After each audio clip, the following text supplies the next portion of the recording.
Bonsoir à tous. À la une de ce journal, Bamenda vit la terreur des explosions de bombes artisanales depuis quelques semaines.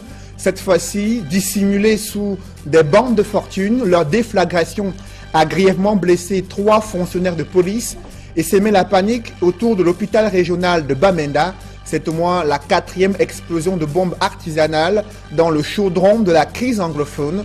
On fait le point en ouverture de ce journal. Le centre universitaire hospitalier de Yaoundé éclaboussé dans une affaire de bébé porté disparu et déclaré volé selon ses géniteurs. Pourtant, le CHU affirme que ce bébé prématuré est décédé, mais la dépouille présentée dans des circonstances floues est rejetée par la famille. Que s'est-il passé entre la date de la disparition de ce bébé prématuré et le jour de l'annonce de sa mort présumée? Une enquête dans ce journal perce à jour le mystère dans les maternités en proie au vol de bébés sous le regard indifférent et impuissant des autorités. Après s'être déchaîné contre les États voyous et les régimes dictatoriaux, le président américain Donald Trump a refusé de déjeuner avec certains dirigeants africains et l'absence de Paul Biya à ce déjeuner restreint offert à certains dirigeants africains suscite une vive polémique au Cameroun. En 34 ans de pouvoir, quels sont les rapports entre Washington et Yaoundé? Analyse et décryptage au cœur de ce journal.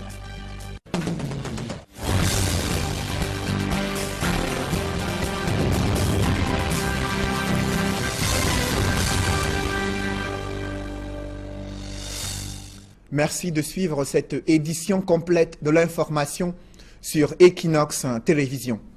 Bamenda vit à nouveau la terreur, cette fois-ci des bombes artisanales qui ne cessent d'exploser tous les 2 jours dans le chef-lieu de la région du Nord-Ouest, dissimulées cette fois-ci sous des bancs de fortune. Leur déflagration a grièvement blessé 3 fonctionnaires de police et sémé la panique autour de l'hôpital régional de Bamenda. C'est au moins la 4e explosion de bombes artisanales en l'espace de quelques semaines. On fait le point dans ce reportage de Dini Edmond et Albertine Bitiaga. 3 policiers, dont les identités n'ont pas encore été officiellement révélées, sont internés depuis la matinée du jeudi 21 septembre à l'hôpital régional de Bamenda.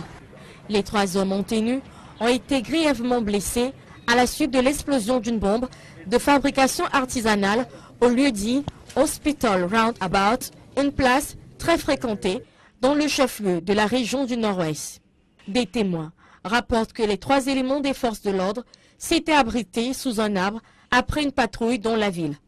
L'arbre en question serait devenu le lieu de repos de bien de policiers depuis le déclenchement de la crise sociale dans cette partie du pays. Une indication qui fait croire que les poseurs de bombes n'avaient pas choisi leur cible par hasard. Dans ses premières réactions, le gouvernement a conclu à un attentat terroriste.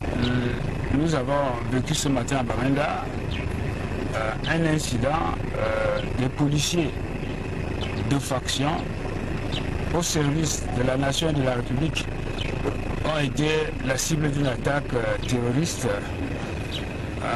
qui les a visés, entraînant la blessure de 3 d'entre eux qui sont en ce moment pris en charge à l'hôpital régional de Bamenda.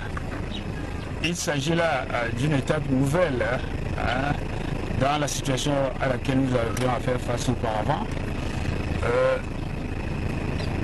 Il s'agissait d'actions de démobilisation de la population. Nous entrons maintenant dans une phase terroriste. Notons que la détonation entendue à Bamenda ce 21 septembre s'ajoute à une liste de faits similaires enregistrés ces dernières semaines dans cette partie du pays. Le samedi 16 septembre dernier, 2 bombes artisanales avaient explosé respectivement dans un taxi et dans un coin non loin du lieu-dit Hospital Roundabout. Le lendemain, 2 autres engins explosifs, toujours de fabrication locale, avaient été découvertes dans l'enceinte du Palais des Congrès de Bamenda, peu de temps avant la célébration d'une messe. Une nouvelle affaire de vol de bébés défraie la chronique au centre hospitalier universitaire de Yaoundé. Le couple Alima accuse le CHU de vol de leur bébé prématuré. Le CHU se défend et affirme que le nourrisson en question est décédé. Cependant, le nourrisson, notamment la dépouille de cet enfant présenté à la famille, n'a fait que raviver la colère des géniteurs et entretenir le flou sur les circonstances du présumé décès de ce nourrisson. La société civile compte traîner en justice cet hôpital, mais nos reporters, Emmanuel Diop et Marcelin Gansop, ont mené leur enquête pour percer à jour ce mystère. Reportage. C'est un couple déboussolé que nous retrouvons au quartier Colbison, dans le 7e arrondissement de Yaoundé. Thérèse Bikele et son époux Emmanuel Alima se remettent difficilement de la scène vécue la veille au centre hospitalier universitaire de Yaoundé, lorsque la dépouille d'un bébé leur a été présentée comme étant celle de leur enfant décédé le 27 juin 2017. J'ai vu mon enfant une seule fois le jour que l'enfant est né. Et je le connais très bien. J'ai bien remarqué mon enfant. Je le connais très bien. Et l'enfant qu'on m'a présenté hier à la mort, ce n'était pas mon bébé. Pour bien comprendre cette affaire, il faut remonter au 23 juin 2017, date à laquelle Thérèse Bikele met au monde un prématuré. J'accouche dans un centre de santé en Colbison. Quand j'accouche, vers midi, c'était le 23 juin. Quand l'enfant sort, on appelle mon mari, amène l'enfant à la couveuse. Mon mari porte le bébé, il l'amène à la couveuse.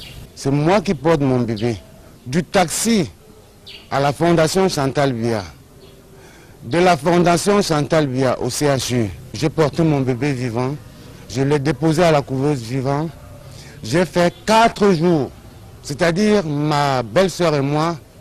Jusqu'à aujourd'hui, nous avons des chaussons de rechange que les infirmières nettoient le bébé et ils nous donnent ce qu'il avait sur lui. On amène à la maison pour nettoyer et ramener.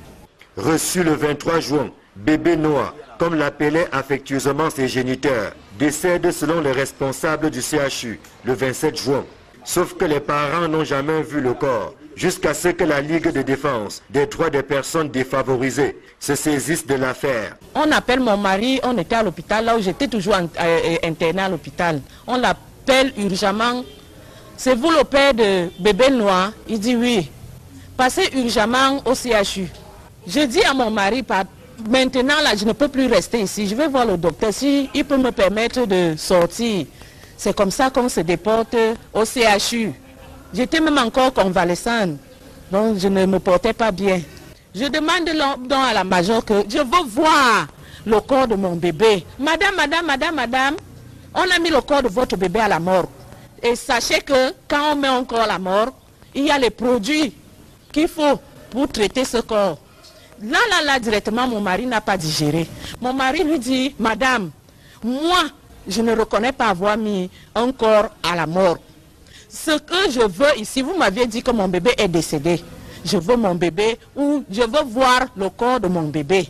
C'est là où la famille nous contacte donc. Parce qu'ils m'ont donc remis toute la puissance. Ils m'ont dit, nous sommes fatigués. On nous méprise parce que nous n'avions pas les moyens de prendre ce problème en charge. C'est là où nous portons donc plainte à la direction de la police judiciaire. La plainte a été cotée à la sous-direction des affaires criminelles. Arrivé là-bas, nous trouvons davantage des problèmes parce que l'enquêteur veut nous mettre les plaignants de côté, nous rassure qu'il n'y a que les parents seuls, alors que c'est nous qui avions initié l'affaire. Nous commençons donc à dénoncer cela. Presque 3 mois se sont écoulés jusqu'à la séance de reconnaissance du bébé qui a viré au drame le 20 septembre 2017. Parce que quand il y a eu blocage à la PJ, nous avons saisi par correspondance monsieur le délégué général à la sécurité nationale qui travaille bien. Il a donné les instructions et il fallait hier identifier le corps à la mort. Ils nous ont présenté un faux bébé parce que les parents n'ont pas reconnu ce bébé. Mon bébé n'avait pas encore la forme de la tête normale. Mais celui que j'ai vu au CHU, la tête était déjà formée. Mon bébé était presque nu dans la tête. On n'avait que des fibres de chevelure couchées dans toute la tête. La nuque se présentait très faible. C'est-à-dire la peau à la nuque n'était pas encore pleine.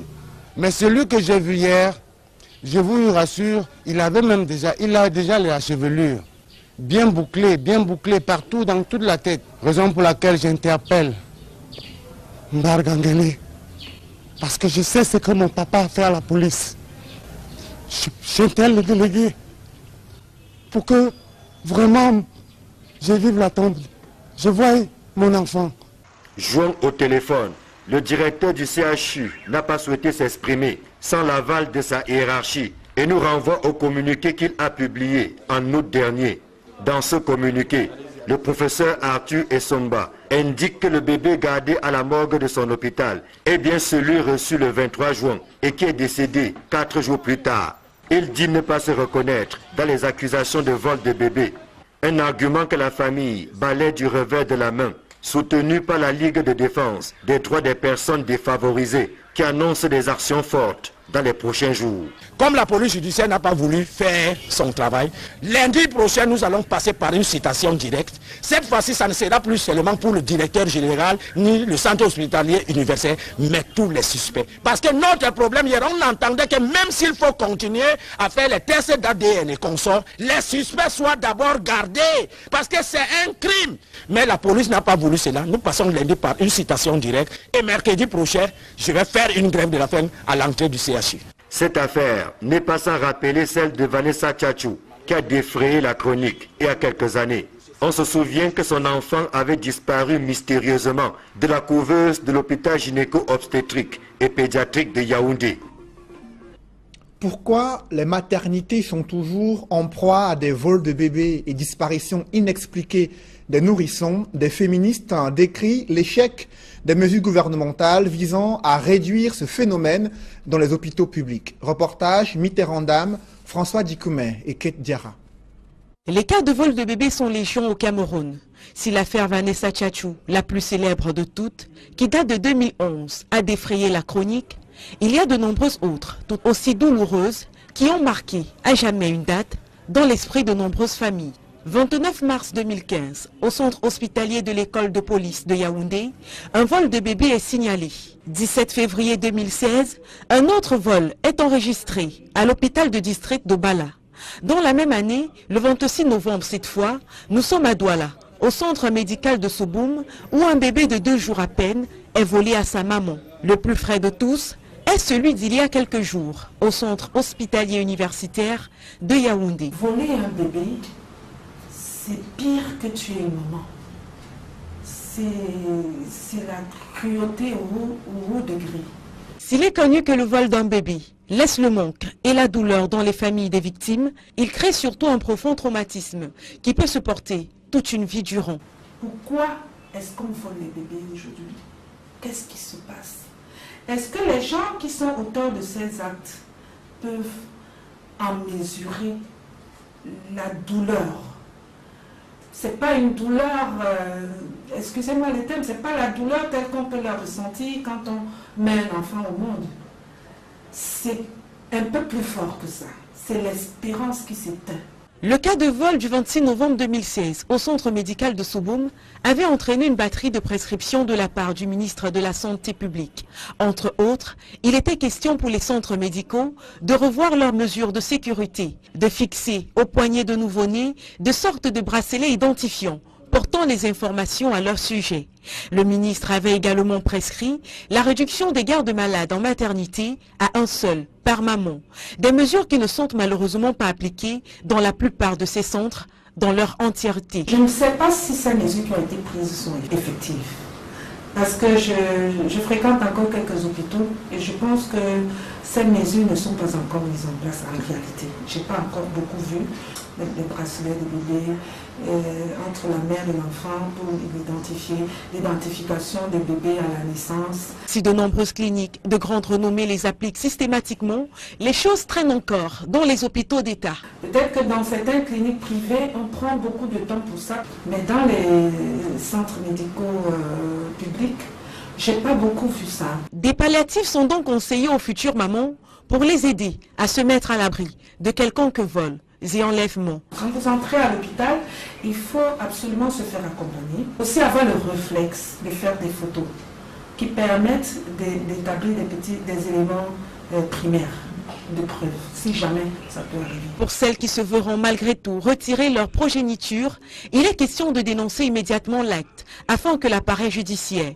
puisse être enclenchée. Le premier réflexe, c'est de faire constater l'acte. Donc l'huissier est le premier à être appelé pour constater. Et il faut immédiatement dénoncer cet acte-là au procureur de la République pour que l'enquête soit régulièrement ouverte, officiellement ouverte. Et tous les maillons de la chaîne devraient être interpellés. En bref, à présent, les images de l'effondrement d'un immeuble en plein centre-ville de Thian, dans le département de la Menoix. Le bâtiment s'est écroulé comme un château de cartes cet après-midi. Difficile pour l'heure d'établir un bilan, de savoir s'il y avait des personnes qui se trouvaient sur ce chantier de construction d'un immeuble de 4 niveaux. Selon des témoins, il s'est écroulé comme un château de cartes. Et les autorités sont descendues sur les lieux. Les différentes autorités s'activent à pouvoir vérifier si sous les décombres se trouveraient des potentiels ouvriers ou des personnes qui se trouveraient sur ces décombres d'un immeuble en construction au centre-ville de Thian. Et un glissement de terrain qui a enseveli une dizaine de maisons et tombeaux à Dintou, un village situé dans le département du Noun. Malgré la peur des populations sinistrées, les autorités restent indifférentes et font la sourde oreille face au risque élevé de catastrophes dans cette localité. Reportage Mama Soufor, d'Alaskana et Jean-Paul Fougnat. Au village d'Intit dans le Noun, ses habitants subissent de plein fouet la menace mortelle d'une érosion à grande échelle. 2 quartiers payent déjà au prix fort des dégâts matériels causés par de larges blessures sur le relief. Nous sommes en train de vivre du jamais vu. C'est depuis un moment là, un peu partout, il y a là le quartier qu'on appelle Foot Clocher. Il y en a là, les Chizom. Même derrière la chefferie ici, il y en a. Et on a peur de ce que ça pourrait donner. La population ne savent même plus comment faire.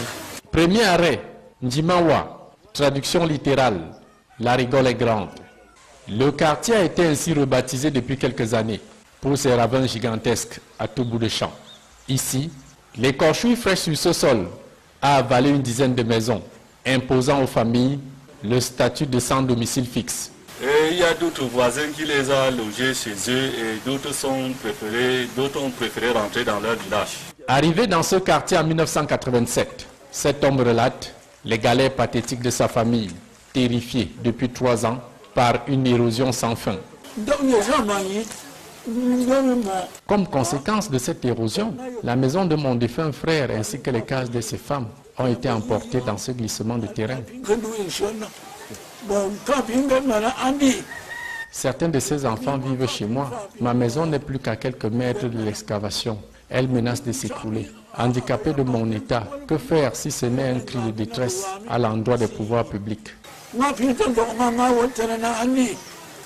Dans cette avalanche brutale de terre, le repos éternel des morts dans leur dernière demeure a été perturbé sans laisser le moindre repère de recueillement aux familles des disparus. Il y a même beaucoup de maisons qui sont parties là, il y a même les tombes là qui sont déjà dans les ravins. Non loin de là, plusieurs tombes comme celle-ci vivent leurs dernières heures, attendant la seconde mort de leurs occupants.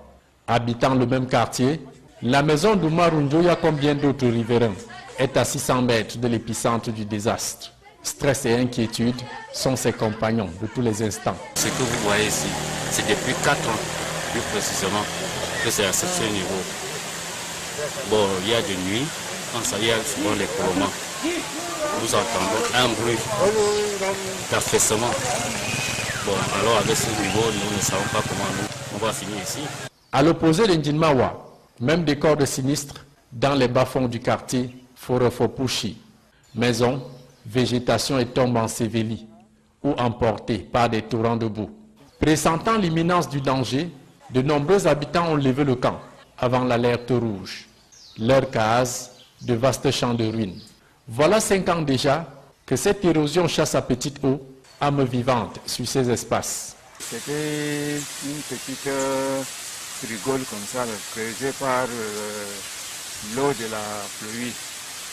Et après, à un moment donné, vraiment, ça n'a pas dû faire 2 ans. Ça devient une autre chose très grave. De façon que ça renversait, ça partait déjà avec les maisons. Face à la colère de la nature, le quartier a fait recours aux moyens de bord, tentant sans succès de contenir la fureur de l'érosion. L'érosion a commencé, nous croyons que c'était quelque chose qu'on pouvait, juste avec des sacs, anéantir. Nous avons fait ces petits efforts, ça n'a pas toujours marché.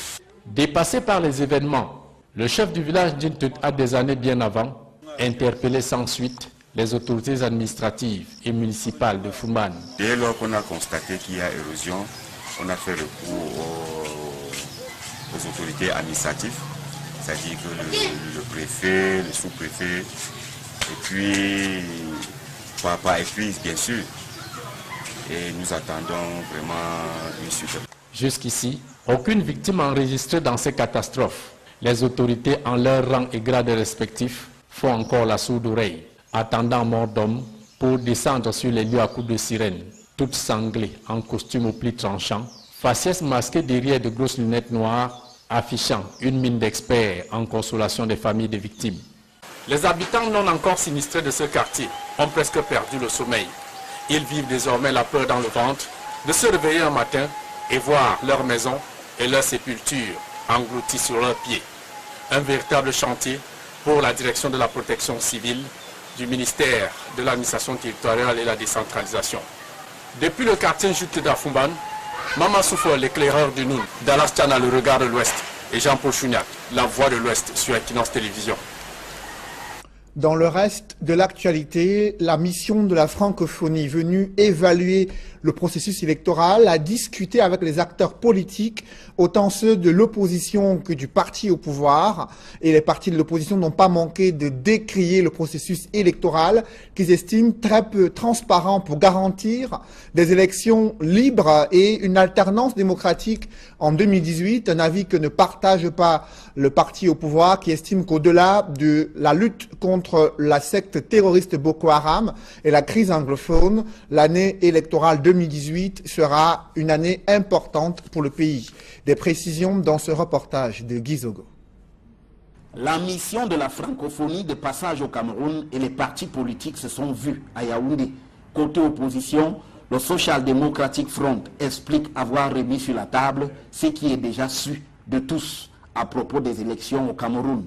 Tous les Camerounais sont conscients des difficultés du processus électoral dans ce pays et surtout du manque de volonté politique du président de la République d'apaiser les choses. Et je pense que c'est ce qu'on a mis sur la table. Ce n'était pas une plainte. Nous avons simplement dit ce que nous pensons, ce que vous savez déjà, et je pense qu'eux aussi savaient déjà. Quant aux critiques de l'opposition adressées à l'organisation, sans qu'aucun accusé de réception de la francophonie ait été retourné, le SDF prêche pour sa chapelle. Je ne suis pas mandaté par l'opposition pour parler en leur nom. En ce qui me concerne, je sais que le Social Democratic Fund l'avait fait et nous avons eu de réponse à cela. Nous avons fait une lettre d'information, pas d'interpellation, et nous avons eu une réponse à cela qui nous a conforté dans notre position que le processus électoral camerounais est en deçà des attentes de la communauté internationale. L'Union démocratique du Cameroun liste pour sa part ses attentes pour des élections crédibles au Cameroun. En ce qui concerne l'Union démocratique du Cameroun, nous avons dans un premier temps convoqué, n'est-ce pas, certaines dispositions de la Constitution et certaines dispositions du Code électoral qui sont totalement antidémocratiques et bloquent l'alternance dans notre pays. Nous avons fait des propositions allant dans le sens de changer ces dispositions pour une amélioration de la démocratie dans notre pays pour que l'alternance soit possible. Loin de ces critiques, le RDPC s'appesantit sur les crises, notamment celles anglophones et Boko Haram, qui peuvent constituer des hypothèques pour les élections de 2018 au Cameroun. Les élections, c'est un aboutissement. Il ne faut pas ne mettre l'accent que sur les procédures, il y a la culture démocratique qui est là. Et si nous considérons que nous devons résoudre les problèmes, par exemple le problème anglophone, que tous les Camerounais s'y mettent, je pense que nous pourrons y arriver et les élections se passer dans des conditions de sérénité. Reste maintenant à savoir ce que la francophonie recommande au Cameroun pour des élections dont la conduite du processus et la tenue seront acceptées par toutes les parties. Vous l'avez suivi, Donald Trump s'est déchaîné contre les États voyous et les régimes dictatoriaux qui dirigent leur nation d'une main de fer. Le président américain a fustigé l'oppression des peuples et la violation des droits de l'homme tels que vécus dans plusieurs pays africains. Son discours à la tribune des Nations Unies a eu un écho retentissant en Afrique, un continent en proie à la tyrannie de plusieurs dirigeants. Évocation dans ce reportage de Eric Martial Ndiomo. Le président américain insiste sur la nécessité pour chacun des dirigeants du monde de mettre en avant l'intérêt de leur peuple avant toute autre chose. Je donnerai toujours la priorité à l'Amérique. Tout comme vous, en tant que dirigeant de vos pays, vous allez toujours et vous devez toujours placer votre pays en premier.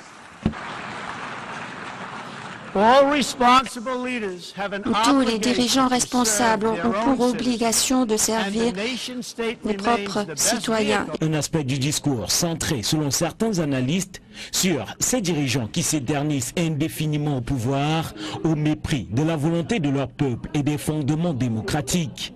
Présents lors de cette 72e Assemblée générale de l'Organisation des Nations Unies à New York, ils sont nombreux ces chefs d'État visés par ce discours direct du président américain, essentiellement issu de l'Afrique. Si Donald Trump a pris les gants pour parler à cette catégorie de dirigeants, d'autres parties de son discours ont été taxées de particulièrement violents par les analystes du monde entier.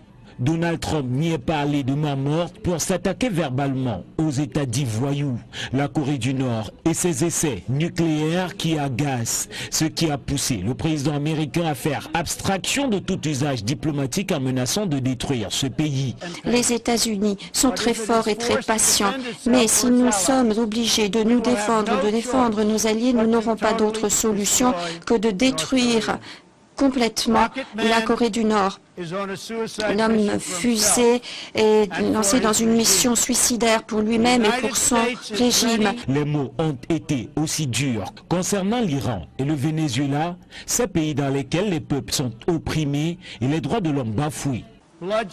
Un État qui exporte la violence, le bain de sang et le chaos. Et le chaos. Les vraies victimes du régime iranien, ce sont les Iraniens eux-mêmes. Dans son premier discours devant une assemblée générale de l'Organisation des Nations Unies, Donald Trump sera finalement resté égal à lui-même dans sa ligne de conduite, sa ligne de critique et surtout sa vision du monde.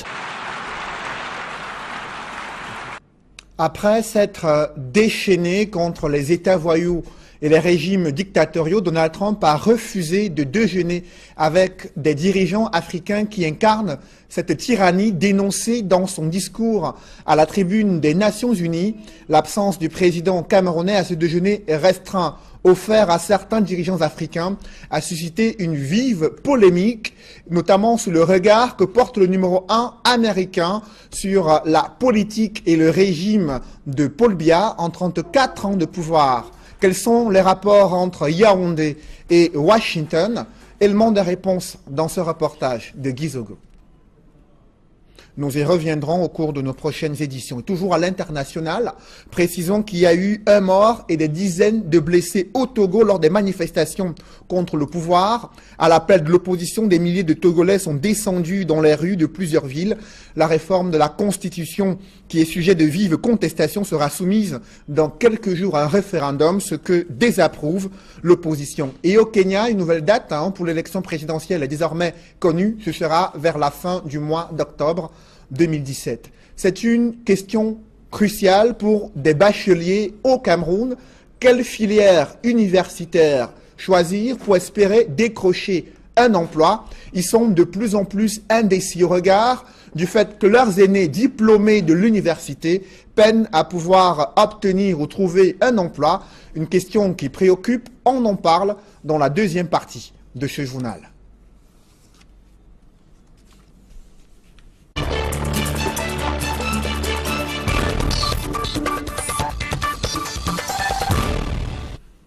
Je reçois sur ce plateau le doyen de la faculté des lettres et sciences humaines à l'université de Douala. Bonsoir. Bonsoir.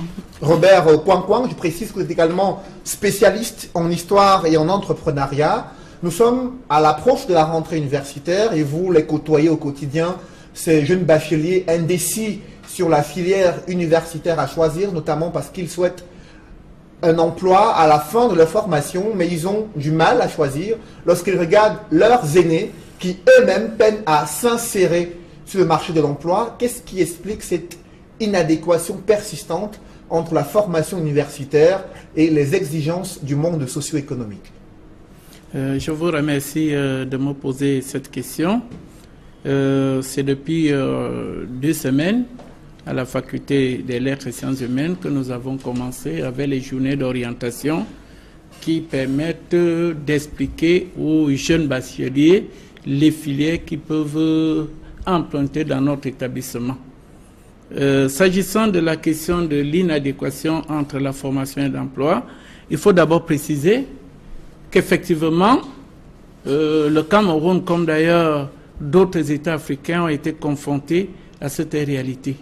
Je dirais tout simplement qu'au regard de la structuration de nos systèmes d'enseignement supérieur, il y avait d'un côté les grandes écoles qui donnaient une formation technologique, professionnelle, et où les diplômés n'avaient pas à proprement parler des problèmes d'insertion. Je prendrai le cas à l'université de Douala, par exemple de l'IUT, par exemple de la faculté de génie industriel, et même des écoles normales, telles que l'INSEC, et dans d'autres institutions universitaires du Cameroun, par exemple l'université de Yaoundé 1, Polytechnique, ou encore l'école à l'université de Ngaoundéré. Le taux d'absorption sur le marché de l'emploi reste assez minime, hein, selon de récentes études qui ont été publiées. À peine 30% de jeunes diplômés réussissent à trouver un emploi dès la sortie de l'école. Est-ce que les réformes qui ont été engagées dans le système LMD qui a été vanté dans les années 2006-2007, est-ce que cela a permis à l'étudiant camerounais de pouvoir facilement s'intégrer dans le marché de l'emploi, puisque c'est une question qui les préoccupe? Oui, je dirais tout simplement que le LMD est un grand chantier. C'est depuis 10 ans que le Cameroun s'est engagé dans cette réforme et la réforme continue. Mais pour ce qui est de l'insertion, des difficultés d'insertion, il faut reconnaître que cela ne concernait concernait beaucoup plus les diplômés des établissements facultaires. Parce que jusqu'à une époque donnée, la formation qui était dispensée dans les établissements facultaires était fondamentale. C'est-à-dire beaucoup plus théorique que pratique. Et cela obéissait aux exigences de l'État du Cameroun à l'époque, comme d'ailleurs d'autres États africains. Car vous le savez, lorsque le Cameroun a cédé à l'indépendance, il était question de doter l'État, l'administration, la police, la gendarmerie, des cadres et des techniciens supérieurs. Et c'est pour cela que les diplômés des établissements facultaires étaient recrutés après l'obtention de la licence ou alors du master, et même on recrutait les diplômés, les bacheliers. Mais aujourd'hui, c'est le secteur privé qui est le moteur de la croissance et qui a des besoins importants, mais que l'université peine à lui fournir des ressources humaines qualifiées, notamment l'université publique. Le secteur privé est le moteur de la croissance, il a toujours été, mais les objectifs n'étaient pas les mêmes. Mais vous savez, depuis la chute du mur de Berlin, la mondialisation triomphante a imposé une nouvelle donne aux États. Et l'université camerounaise s'est arrimée à cette nouvelle donne. La réforme universitaire et la refonte des curricula qui est en cours fait en sorte que des enseignements technologiques, les enseignements technologiques à caractère également managérial sont de plus en plus dispensés dans les établissements facultaires. Mais c'est un processus qui est à ses débuts. Si je prends le cas de l'établissement dont j'ai la charge, la faculté des lettres et sciences humaines, à partir de cette année, dès le niveau 1, nous dispensons des cours de management, des cours d'entrepreneuriat et également des cours de gestion. Quel est l'intérêt de dispenser ces cours dès la première année dans votre faculté? Pour permettre aux étudiants qui entrent à l'université cette année, au terme de 3 années de formation, donc de 3 années de formation, de pouvoir s'insérer dans le monde professionnel, de telle sorte que dans 3 ans, on ne pourra plus poser à un diplômé de notre établissement titulaire d'une licence, par exemple en histoire, en géographie, en sociologie, qu'est-ce que vous savez faire? Justement, comme ça a toujours été le cas aujourd'hui. Vous êtes à la tête d'une faculté des lettres et sciences humaines qui a rencontré tous les problèmes à l'université de Douala. L'un des premiers problèmes, c'est celui des infrastructures pour accueillir ces étudiants. En 2006, la filière communication, par exemple, faisait cours dans les garages au niveau de Ndokoti pour le maths génie. Aujourd'hui, la question des infrastructures, est-ce qu'elle est résolue alors qu'on est à quelques semaines de la rentrée universitaire? Comment vous comptez résoudre cette équation-là? Est-ce que vous ne trouvez pas que vous exagérez un peu quand vous parlez des cours dans un garage? Je n'ai pas encore eu cette information depuis que je suis à la tête de la faculté de lettres. Mais il y a une chose qui est vraie, la faculté de lettres, comme d'ailleurs l'université de Douala, et même les universités du Cameroun sont confrontées aux problèmes d'infrastructure. Cela ne veut pas dire que rien n'est fait pour résoudre ce problème. Cela veut tout simplement dire que l'université camerounaise en général reçoit chaque année un afflux d'étudiants. Donc le rythme de construction d'infrastructures ne peut pas suivre le rythme d'arrivée des nouveaux étudiants. Il y a donc ce problème. Mais au niveau de la faculté des lettres, nous avons pris conscience de cette réalité et nous sommes en train de trouver un certain nombre de solutions. S'agissant des étudiants de notre faculté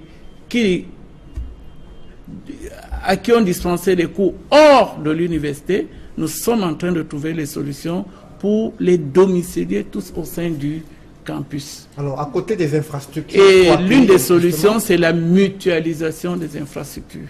Alors, à côté de cette question des infrastructures, il y a bien sûr celle qui concerne les semestriels et les contrôles continus qui sont bien sûr donnés aux différents étudiants pour les évaluer. Un sérieux problème qui se pose, des étudiants peinent à avoir leur note dans les délais impartis pour pouvoir se préparer s'il y a un rattrapage ou pas, un sérieux problème également qui les perturbe pour la suite de leur formation académique. Est-ce que ce problème aussi, vous le percevez au quotidien? Bon, si je le perçois au quotidien, c'est un problème réel, mais tout dépend de la manière dont l'année académique a été préparée. Et moi, je peux vous dire qu'au niveau de la faculté des lettres et sciences humaines, ce problème n'existe plus. La preuve en est que si vous allez au campus de l'ESSEC aujourd'hui, vous allez trouver que les étudiants de l'année académique 2016-2017 ont déjà eu leur relevé de notes, leur attestation de réussite et actuellement, nous sommes en train de confectionner leur diplôme. Donc, si l'année académique est bien préparée, le problème d'évaluation ne se pose pas. Tout dépend de l'organisation et de la manière dont on mobilise toute l'équipe. Et quand je parle de toute l'équipe, il s'agit évidemment du staff administratif, de l'association des étudiants et évidemment des enseignants. Et c'est ce que nous sommes en train de faire à la faculté des lettres et sciences humaines. Vous pouvez vous-même le constater au campus. Et ce personnel enseignant, lui aussi, pose des sérieux problèmes aux étudiants qui se plaignent de ce qu'ils les voient très peu, notamment les professeurs qui doivent donner des cours de rang magistral, qui sont assez rares durant tout un semestre et qui, en fin d'année, viennent distribuer des polycopies aux étudiants parce que l'on sait qu'il y a des semestriels qui approchent. Est-ce que cette question de la présence effective des enseignants est résolue à la faculté? Je n'ai pas souvenance qu'à la faculté des lettres, les enseignants de rang magistral n'étaient pas souvent au campus. Mais il se posait un problème, c'est-à-dire le problème d'infrastructure. Il était très difficile de concilier les enseignements du cycle L et les enseignements du cycle M. Ce qui fait que le cycle M avait beaucoup plus de retard par rapport au cycle. Il faut préciser aux téléspectateurs, c'est-à-dire licence, c'est-à-dire niveau 1, niveau 2, niveau 3, c'est le cycle L, et le cycle M, c'est le cycle master, évidemment, le cycle D, doctorat. Comme vous l'avez dit tout à l'heure, le Cameroun s'est arrimé au système LMD. Alors, monsieur le doyen de la faculté des lettres et sciences humaines, avant de sortir, il y a cette épineuse question qui concerne les 500 000 ordinateurs que le chef de l'État a promis aux étudiants. Ça fait environ plus d'1 an qu'ils attendent, et le ministre de l'Enseignement supérieur a annoncé dès la fin de l'année, novembre 2017. Mais le monde estudiantin se pose des questions sur ces ordinateurs depuis de nombreuses années que l'on attend. Et il y a un projet qui semble avoir des fins plus politiques qu'académiques. Vous qui êtes à l'université, est-ce que vous pouvez nous en dire plus sur ce projet de façon globale, nous expliquer les tenants et les aboutissants de ce projet? Depuis de nombreuses années, je ne pense pas. Ce n'est que depuis tout au plus 1 an, depuis l'année académique 2015-2016. Donc, ce n'est pas beaucoup d'années. Il faut d'abord dire qu'effectivement, le chef de l'État a promis des ordinateurs aux étudiants. Mais cela faisait partie de la politique gouvernementale d'arrimer l'enseignement supérieur du Cameroun à l'économie numérique. Comme je l'ai dit tout à l'heure, le Cameroun, comme d'ailleurs d'autres États africains, le Cameroun ne peut plus soutenir un enseignement essentiellement en présentiel, comme cela a été le cas jusqu'à aujourd'hui, à cause des effectifs qui commencent à devenir pléthoriques. Il faut donc explorer d'autres modèles d'enseignement et de formation. L'enseignement à distance apparaît donc comme l'une des solutions à ce problème. Et c'est pour cela que le chef de l'État a décidé d'offrir des ordinateurs aux étudiants pour leur permettre de s'arrimer à l'économie numérique, d'avoir des cours à distance. Et je dirais tout simplement qu'il n'y a pas que des ordinateurs. Il y a également des terminaux numériques qui seront construits au sein de chaque campus, dont les universités d'État et également d'autres instituts privés d'enseignement supérieur, dont les terminaux numériques permettront donc aux étudiants d'avoir accès aux bibliothèques numériques, mais aussi d'avoir directement des cours dans leur ordinateur. Et je peux te dire qu'au niveau de l'université de Douala, il y a déjà le projet e-book qui permettra à partir de l'année académique 2017-2018 aux étudiants d'avoir des cours en ligne. Merci, professeur Robert Kouan. Je rappelle que vous êtes doyen de la faculté des lettres et sciences humaines à l'université de Douala, spécialiste en histoire et en entrepreneuriat. Dans ce journal, un public reportage, le groupe Bolloré a tenu ce jour la 2e édition du Marathon D. Les employés et responsables du groupe ont effectué une marche dans les artères de la ville de Douala, puis ils sont rendus à l'école publique New Daido pour des travaux communautaires. Reportage. C'est en rang serré et dans un esprit d'équipe que les employés et les responsables de Bolloré Transport en Logistics ont entamé la marche marquant la 2e édition du Marathon D, une distance de 6 km parcourue dans les artères de la ville de Douala. Ils ont fièrement bravé la pluie le long de l'itinéraire, marquant ainsi le bel esprit d'équipe qui caractérise l'entreprise. Et comme à son habitude, le groupe Bolloré fonçait vers son objectif majeur, celui de symboliser son attachement à sa responsabilité sociétale. C'est ainsi que, comme une armée déterminée, les employés, avec à leur tête le directeur de la région Golfe de Guinée, font leur entrée à l'école publique New Daido, à Douala. Objectif, redonner un visage reluisant à cette vieille école qui a perdu son éclat sous le poids de l'âge. L'entreprise citoyenne y effectue des travaux communautaires. Les murs ont été repeints. Les travaux de maçonnerie sont en cours. Ce que nous faisons, c'est une goutte d'eau dans l'océan. Parce que la solidarité au Cameroun est une vertu sous l'impulsion de son illustre dirigeant. Le groupe Bolloré, à qui ce pays donne l'hospitalité, a voulu, sous l'impulsion de son président Cyril Bolloré, consacrer une journée aux actions de solidarité. Vous savez, la différence du groupe Bolloré et des autres groupes, madame, c'est que nous sommes dans la durée. Nous venons de sceller un partenariat. Nous serons là, au-delà de cette cérémonie. Ces travaux qui sont organisés dans le cadre du Marathon D 2017 répondent à une logique, celle d'offrir de meilleures conditions de travail aux élèves et aux enseignants. Et l'initiative sera permanente. Le Marathon Day est à sa 2e édition. Ça a été une initiative de notre président Cyril Bolloré.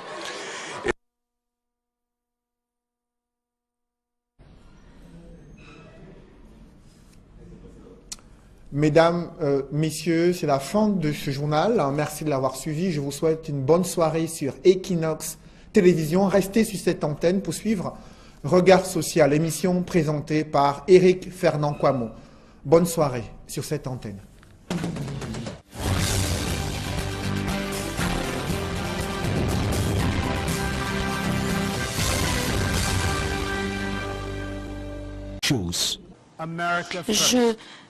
Je donnerai toujours la priorité à l'Amérique. Tout comme vous, en tant que dirigeant de vos pays, vous allez toujours et vous devez toujours placer votre pays en premier.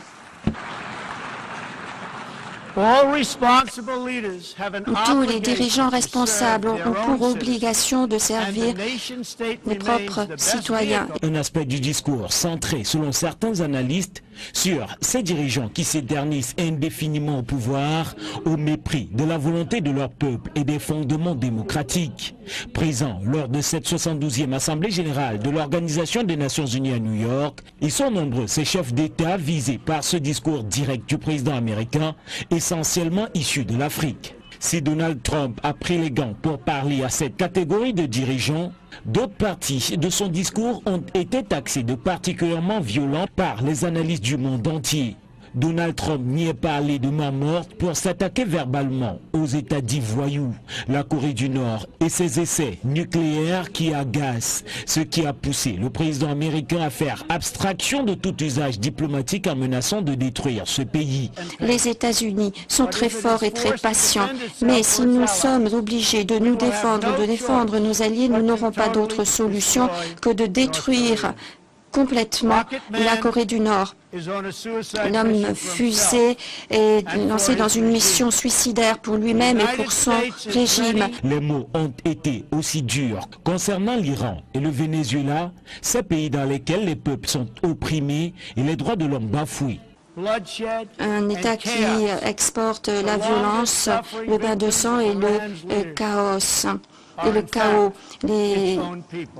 Les vraies victimes du régime iranien, ce sont les Iraniens eux-mêmes. Dans son premier discours devant une assemblée générale de l'Organisation des Nations Unies, Donald Trump sera finalement resté égal à lui-même dans sa ligne de conduite, sa ligne de critique et surtout sa vision du monde. Après s'être déchaîné contre les États voyous et les régimes dictatoriaux, Donald Trump a refusé de déjeuner avec des dirigeants africains qui incarnent cette tyrannie dénoncée dans son discours à la tribune des Nations Unies. L'absence du président camerounais à ce déjeuner restreint offert à certains dirigeants africains a suscité une vive polémique, notamment sous le regard que porte le numéro 1 américain sur la politique et le régime de Paul Biya en 34 ans de pouvoir. Quels sont les rapports entre Yaoundé et Washington? Élément de réponse dans ce reportage de Guy Zogo. Nous y reviendrons au cours de nos prochaines éditions. Et toujours à l'international, précisons qu'il y a eu un mort et des dizaines de blessés au Togo lors des manifestations contre le pouvoir. À l'appel de l'opposition, des milliers de Togolais sont descendus dans les rues de plusieurs villes. La réforme de la Constitution, qui est sujet de vive contestation, sera soumise dans quelques jours à un référendum, ce que désapprouve l'opposition. Et au Kenya, une nouvelle date pour l'élection présidentielle est désormais connue. Ce sera vers la fin du mois d'octobre 2017. C'est une question cruciale pour des bacheliers au Cameroun.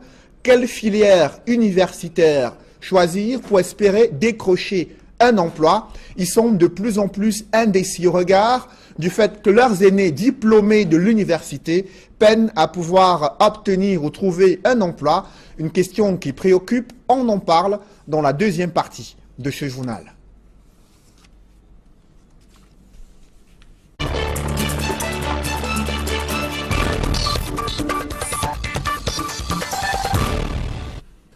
Je reçois sur ce plateau le doyen de la faculté des lettres et sciences humaines à l'université de Douala. Bonsoir. Bonsoir.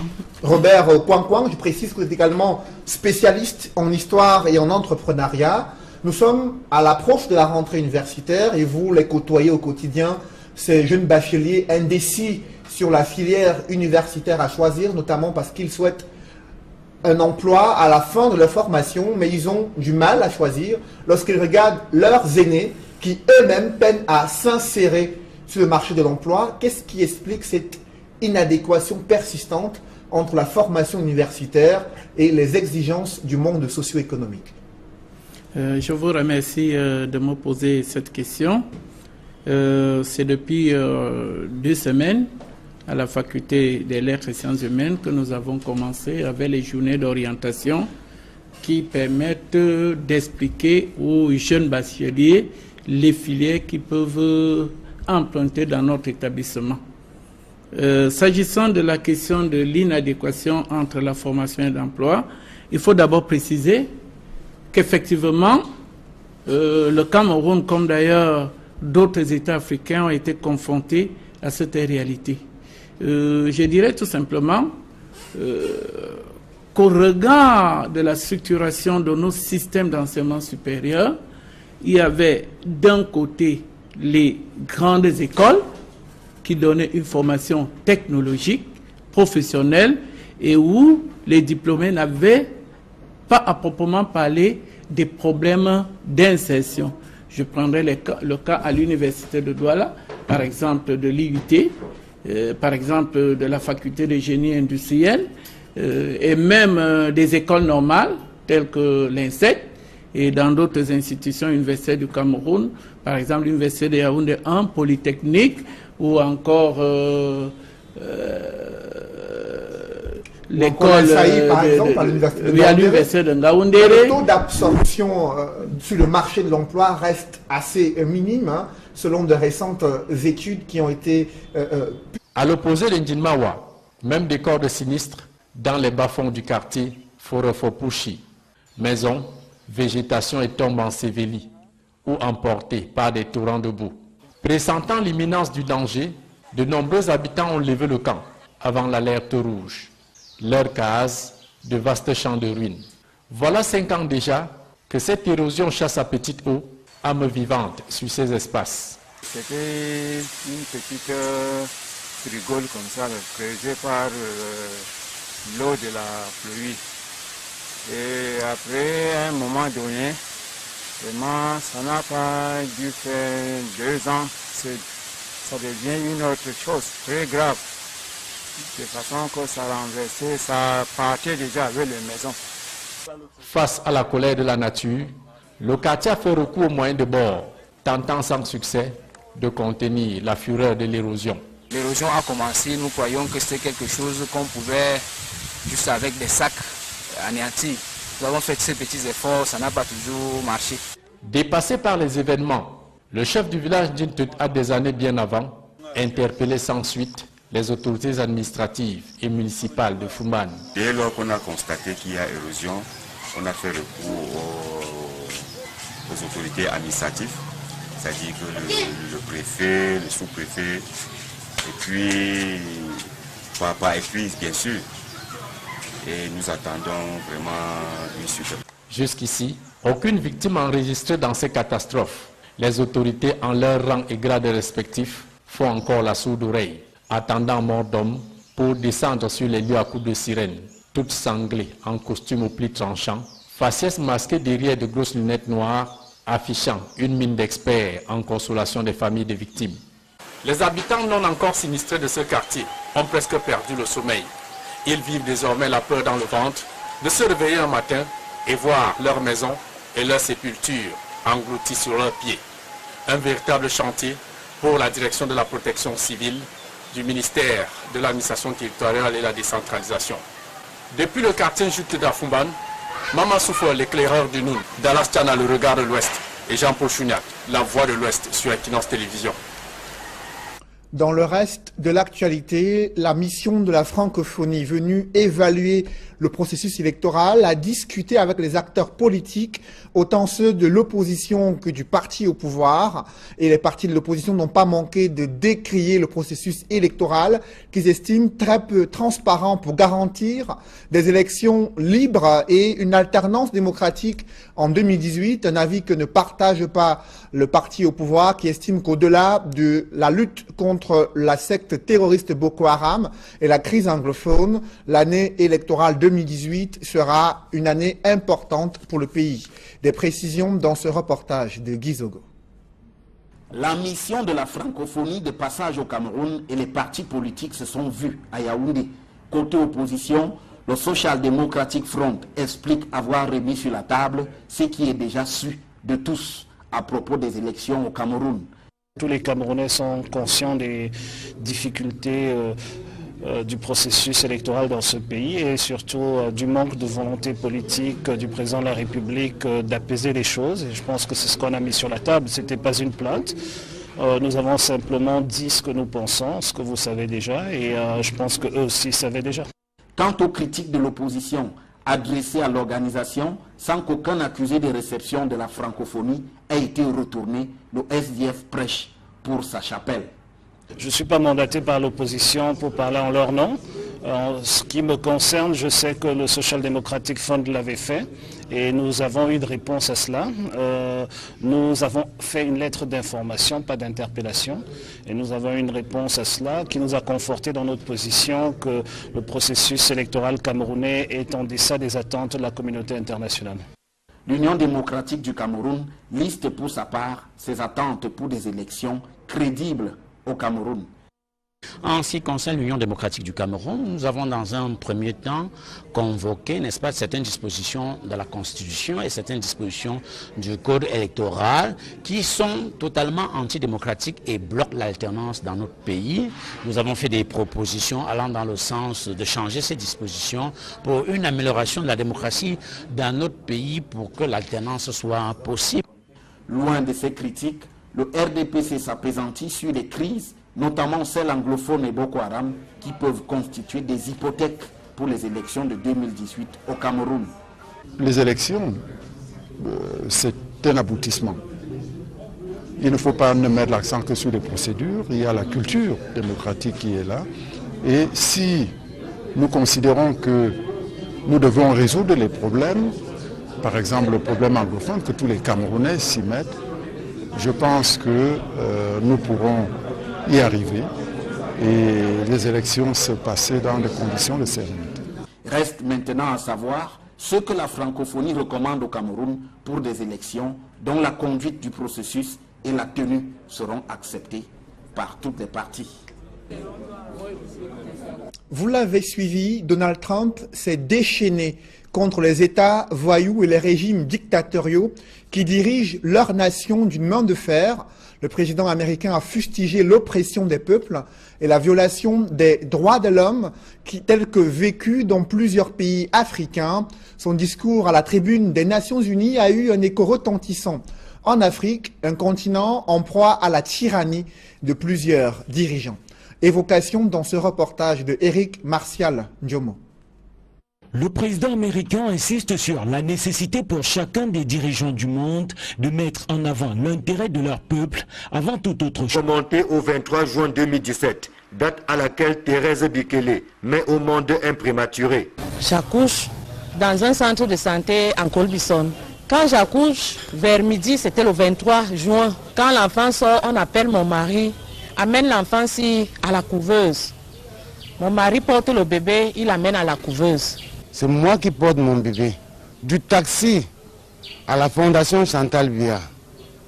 De la Fondation Chantal Biya au CHU. J'ai porté mon bébé vivant. Je l'ai déposé à la couveuse vivant. J'ai fait 4 jours. C'est-à-dire ma belle-sœur et moi. Jusqu'à aujourd'hui, nous avons des chaussons de rechange que les infirmières nettoient le bébé et ils nous donnent ce qu'il avait sur lui. On amène à la maison pour nettoyer et ramener. Reçu le 23 juin, bébé Noah, comme l'appelaient affectueusement ses géniteurs, décède selon les responsables du CHU le 27 juin.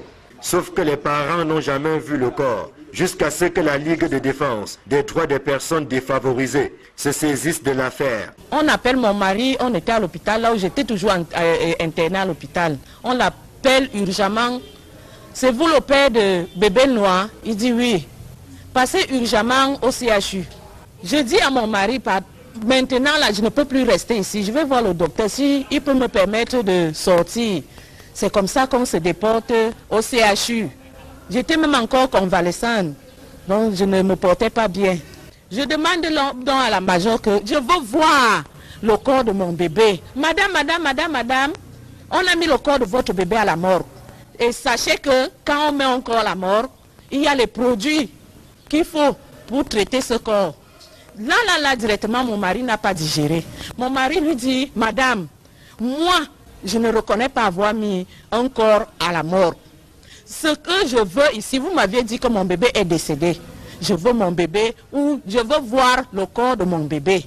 C'est là où la famille nous contacte donc. Parce qu'ils m'ont donc remis toute la puissance. Ils m'ont dit, nous sommes fatigués. On nous méprise parce que nous n'avions pas les moyens de prendre ce problème en charge. C'est là où nous portons donc plainte à la direction de la police judiciaire. La plainte a été cotée à la sous-direction des affaires criminelles. Arrivé là-bas, nous trouvons davantage des problèmes parce que l'enquêteur veut nous mettre les plaignants de côté, nous rassure qu'il n'y a que les parents seuls, alors que c'est nous qui avions initié l'affaire. Nous commençons donc à dénoncer cela. Presque 3 mois se sont écoulés jusqu'à la séance de reconnaissance du bébé qui a viré au drame le 20 septembre 2017. Parce que quand il y a eu blocage à la PJ, nous avons saisi par correspondance monsieur le délégué général à la sécurité nationale qui travaille bien. Il a donné les instructions et il fallait hier identifier le corps à la mort. Ils nous ont présenté un faux bébé parce que les parents n'ont pas reconnu ce bébé. Mon bébé n'avait pas encore la forme de la tête normale. Mais celui que j'ai vu au CHU, la tête était déjà formée.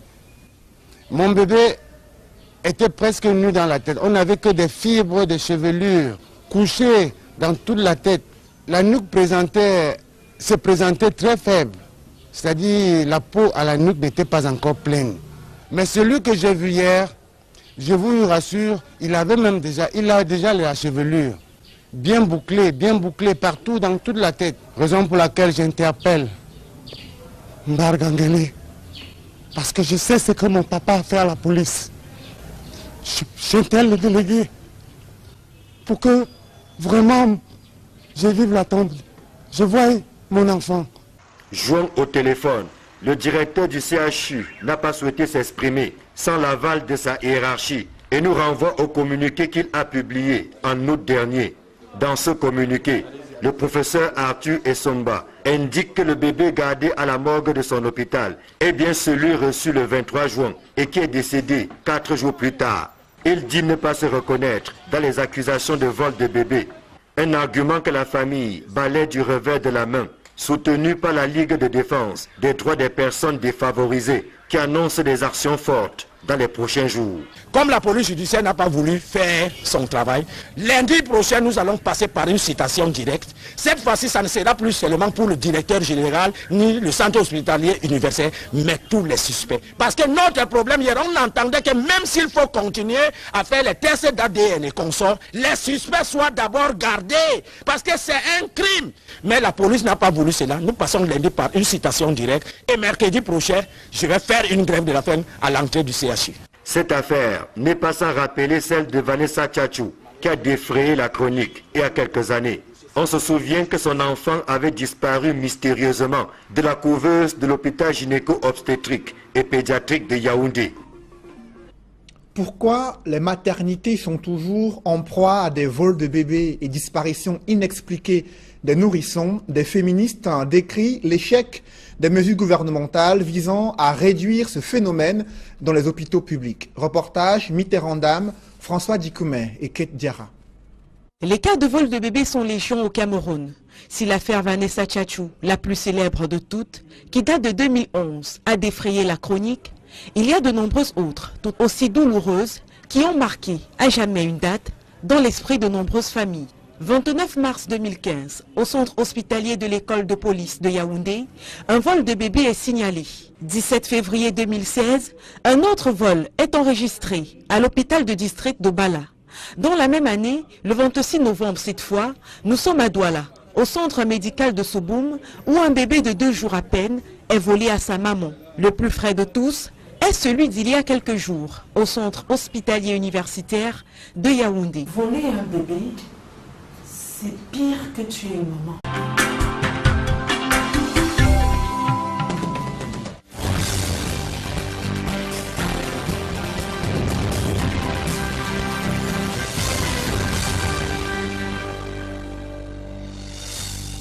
Bonsoir à tous. À la une de ce journal, Bamenda vit la terreur des explosions de bombes artisanales depuis quelques semaines. Cette fois-ci, dissimulées sous des bandes de fortune, leur déflagration a grièvement blessé 3 fonctionnaires de police et sémé la panique autour de l'hôpital régional de Bamenda. C'est au moins la 4e explosion de bombes artisanales dans le chaudron de la crise anglophone. On fait le point en ouverture de ce journal.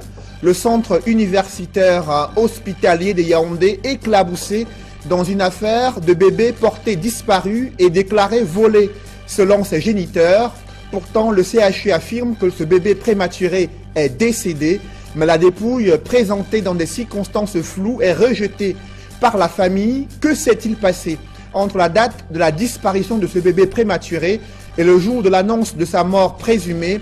Une enquête dans ce journal perce à jour le mystère dans les maternités en proie au vol de bébés sous le regard indifférent et impuissant des autorités.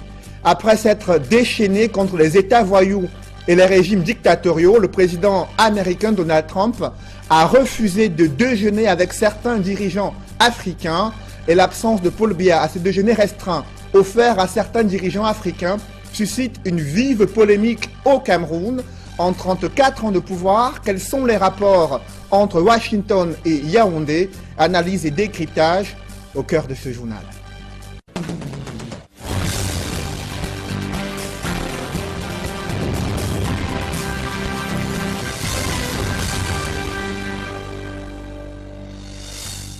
Merci de suivre cette édition complète de l'information sur Equinox Télévision. Bamenda vit à nouveau la terreur, cette fois-ci des bombes artisanales qui ne cessent d'exploser tous les 2 jours dans le chef-lieu de la région du Nord-Ouest, dissimulées cette fois-ci sous des bancs de fortune. Leur déflagration a grièvement blessé 3 fonctionnaires de police et sémé la panique autour de l'hôpital régional de Bamenda. C'est au moins la 4e explosion de bombes artisanales en l'espace de quelques semaines. On fait le point dans ce reportage de Dini Edmond et Albertine Bichaga. 3 policiers, dont les identités n'ont pas encore été officiellement révélées, sont internés depuis la matinée du jeudi 21 septembre à l'hôpital régional de Bamenda. Les 3 hommes monténus ont été grièvement blessés à la suite de l'explosion d'une bombe de fabrication artisanale au lieu dit Hospital Roundabout, une place très fréquentée dans le chef-lieu de la région du Nord-Ouest. Des témoins rapportent que les 3 éléments des forces de l'ordre s'étaient abrités sous un arbre après une patrouille dans la ville. L'arbre en question serait devenu le lieu de repos de bien de policiers depuis le déclenchement de la crise sociale dans cette partie du pays. Une indication qui fait croire que les poseurs de bombes n'avaient pas choisi leur cible par hasard. Dans ses premières réactions, le gouvernement a conclu à un attentat terroriste. Nous avons vécu ce matin à Bamenda un incident des policiers de faction au service de la nation et de la République ont été la cible d'une attaque terroriste qui les a visés, entraînant la blessure de 3 d'entre eux qui sont en ce moment pris en charge à l'hôpital régional de Bamenda. Il s'agit là d'une étape nouvelle dans la situation à laquelle nous avions à faire face auparavant. Il s'agissait d'actions de démobilisation de la population nous entrons maintenant dans une phase terroriste. Notons que la détonation entendue à Bamenda ce 21 septembre s'ajoute à une liste de faits similaires enregistrés ces dernières semaines dans cette partie du pays.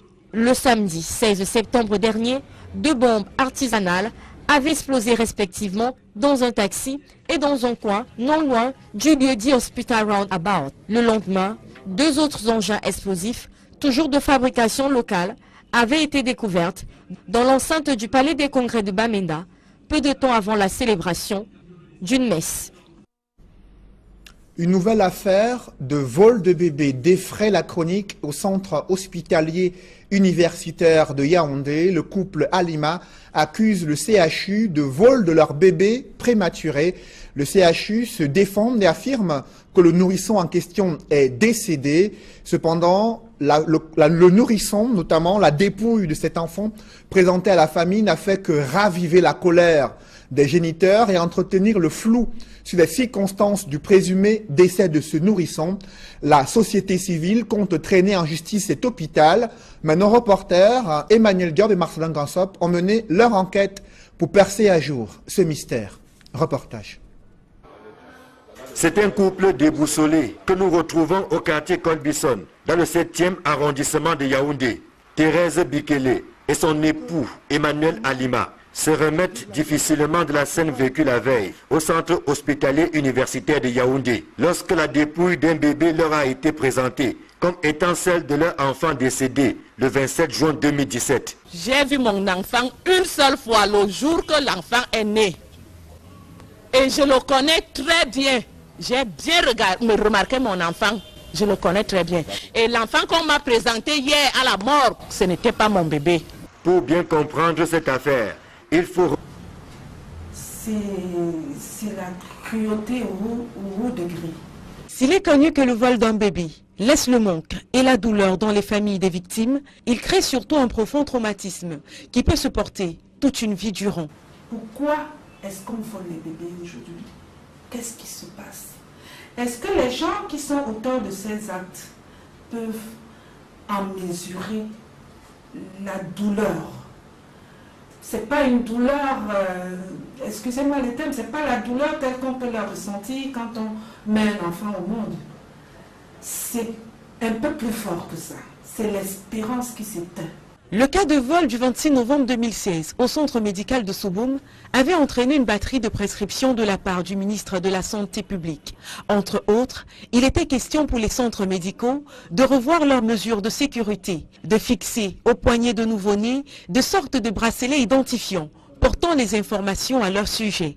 Le ministre avait également prescrit la réduction des gardes malades en maternité à un seul par maman. Des mesures qui ne sont malheureusement pas appliquées dans la plupart de ces centres dans leur entièreté. Je ne sais pas si ces mesures qui ont été prises sont effectives.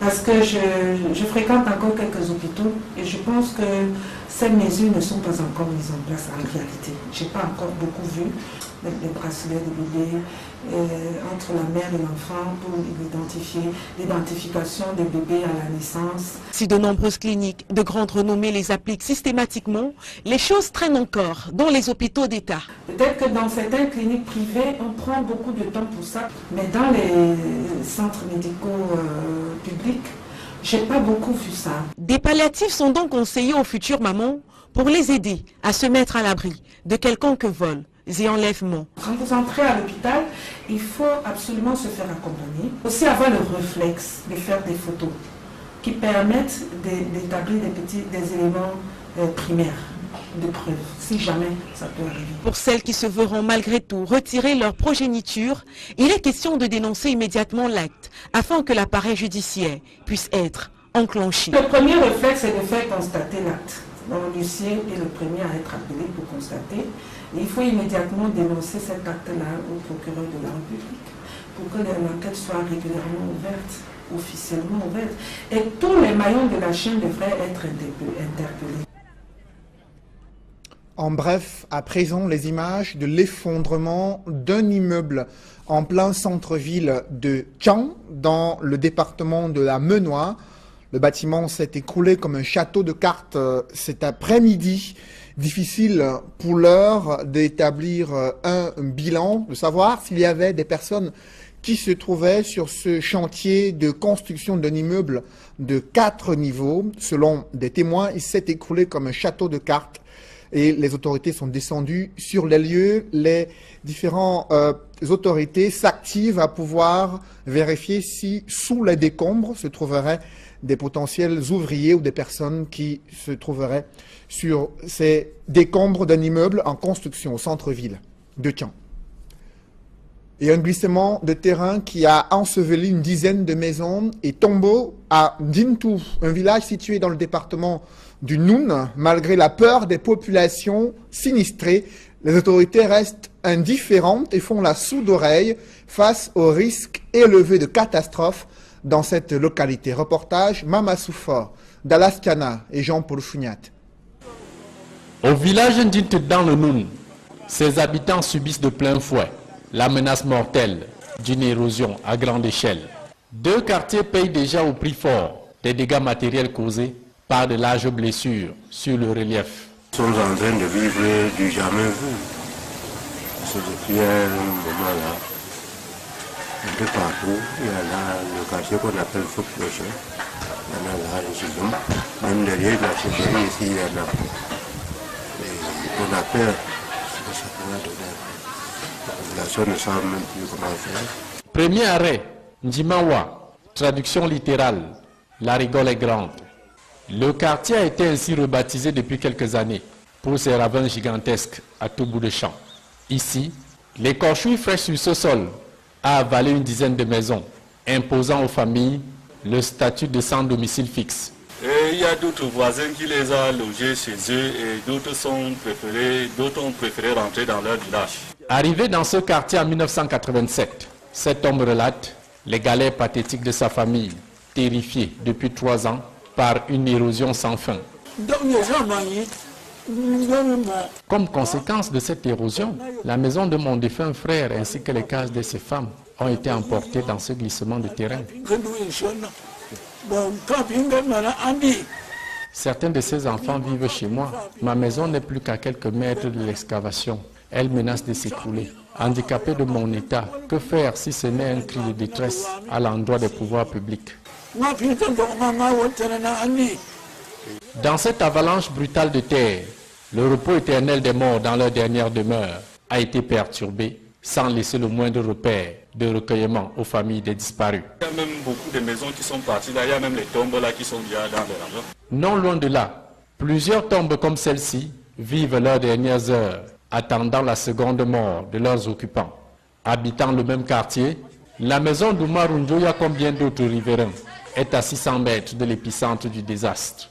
Stress et inquiétude sont ses compagnons de tous les instants. Ce que vous voyez ici, c'est depuis 4 ans, plus précisément, que c'est à ce niveau. Bon, il y a de nuit, quand ça y est, souvent les colomans, nous entendons un bruit d'affaissement. Bon, alors avec ce niveau, nous ne savons pas comment on va finir ici.